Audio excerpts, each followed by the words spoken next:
타석사상으로 다시 읽는 중용사상, 공자가 사랑한 하느님 17번째 시간입니다. 오늘은 소은행괴, 감춰진 것을 찾고 괴상한 수를 부린다 라는 제목으로 말씀드리겠습니다. 중용 11장입니다.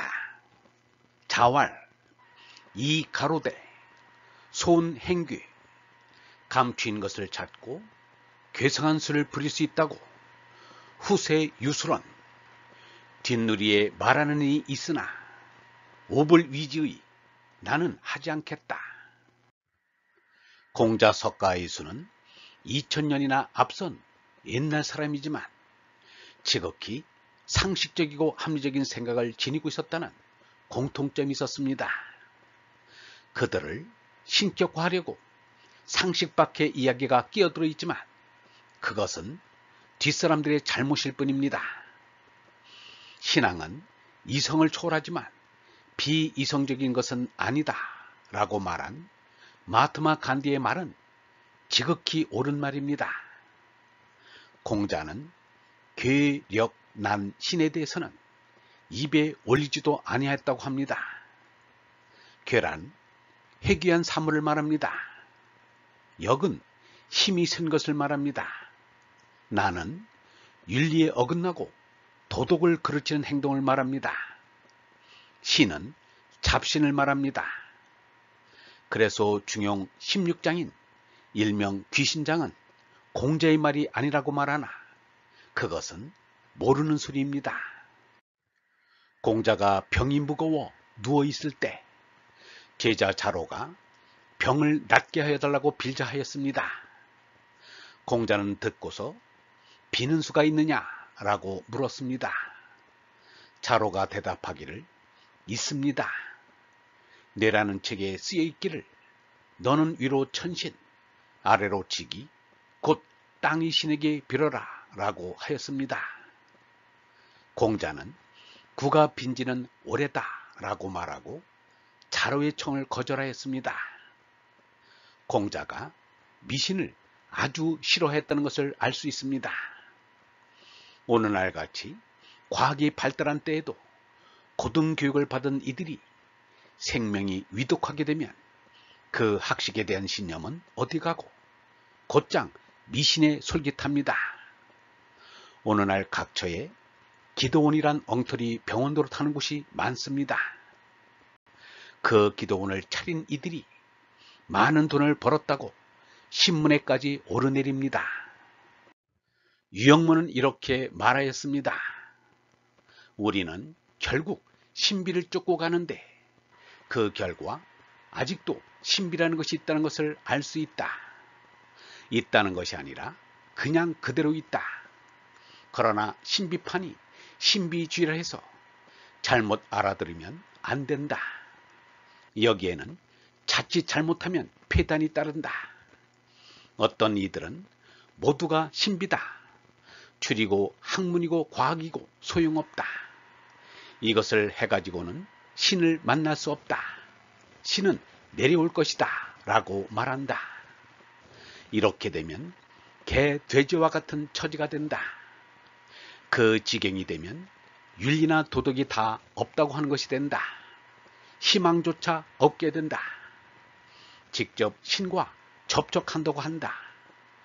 황홀경에 들어가서 인식세계를 부인하는 지경에 간다. 이런 신비주의는 대단히 불행한 것이 되고 만다. 상대 세계에서 겹친 불행을 맛보게 된다. 이것이 남녀가 접촉하는 것이 죄가 아니라고 하는 그것이다. 이것이 성려파 교회에는 다 있다. 귀신 무당과 같은 신이 내리는 교파가 중세기에 한번 크게 일어났다 없어졌는데 우리나라 요새의 교회는 더욱 이러한 경향으로 흘러가고 있다. 방황하는 교회가 되어가고 있다. 신령한 것은 영이다. 믿는 사람들은 영이라 하면 성령을 생각하고 믿지 않는 사람들은 영이라고 하면 영특한 것을 생각한다.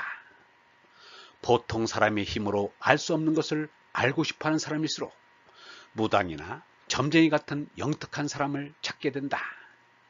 그래서 귀신이 집힌 사람을 무당이라고 하여 무당을 찾는 사람도 많다. 그래서 백백교 같은 사교가 생긴다. 대학을 나온 똑똑한 사람도 이런 데 흥미를 가지는 이가 많이 있다.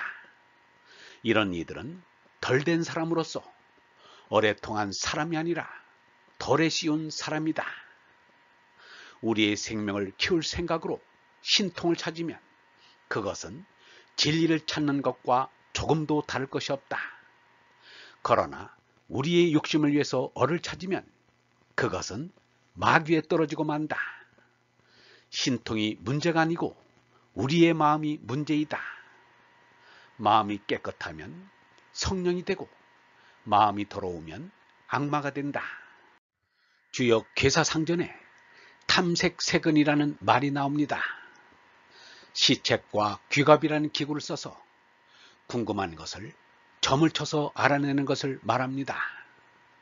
중행에서 말하는 세근도 주역의 세근과 같은 뜻이면 말할 것 없습니다.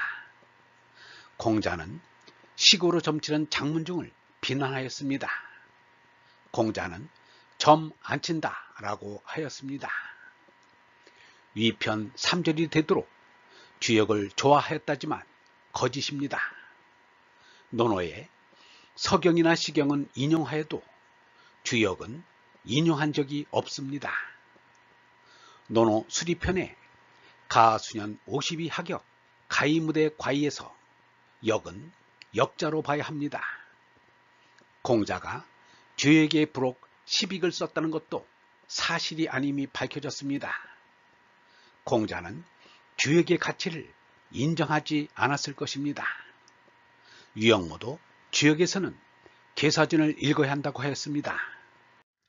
석가가 구도를 위해 출가하여 6년 고행을 한 것이나 예수가 하느님의 뜻을 쫓기 위해 십자가의 죽음을 마다하지 않음도 계행이라면 엄청난 계행이지만 그런 계행은 하지 않아서 걱정이지 탓할 일이 아닙니다.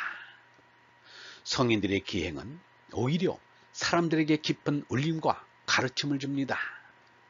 그러나 죄나라만 사는 범인들의 기행은 오히려 사람들을 역겹게 하고 멀리하게 할 뿐입니다.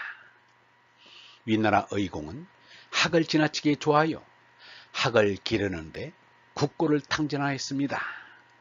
학에게 자기까지 주었습니다. 학에 미친 의공에게서 관리도 군인도 백성도 등을 돌려 결국 융적의 침략을 받아 죽었습니다. 제나라 환공의 신하 가운데 여가는 제 자식을 죽여 요리하여 주군에게 바쳤습니다. 수조는 스스로 거세하여 환관이 되었습니다. 조양자는 공격해온 지백을 죽인 다음 그 두개골에 오치를 하여 변기로 사용하였습니다. 당나라 태종은 불로 장생을 발하고 도인들이 만든 단약을 먹어 그 도끼로 51세에 죽었습니다. 이처럼 세근 계행은 역사의 기록에 남아 후세도 입에 오르내리지만 한마디로 우스운 일입니다. 그래서 공자는 나는 그런 일을 하지 않겠다는 것입니다. 흔히 하는 말에 개가 사람을 물면 기삭감이 안 되지만 사람이 개를 물면 기삭감이 된다고 합니다. 그래서 신문에 실리고자 개를 물어뜯는 바보짓을 하겠는가? 맹자는 사람은 하지 못하는 것이 있어야 한다. 그 뒤에 옳게 할 수 있다. 라고 말하였습니다. 얼번 여러분, 세상에는 세근 계행하는 엉터리 기인들이 많습니다. 그들은 현학적인 말솜씨로 사람들을 속이고 거짓을 진리로 속여 팔아 돈벌이를 합니다. 그들을 쫓아가면 구덩이에 함께 빠지고 맙니다.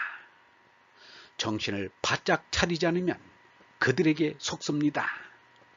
사이비가 요란하고 현란하다는 것을 눈치채야 합니다. 영성신학원 다성아카데미의 하늘소리였습니다.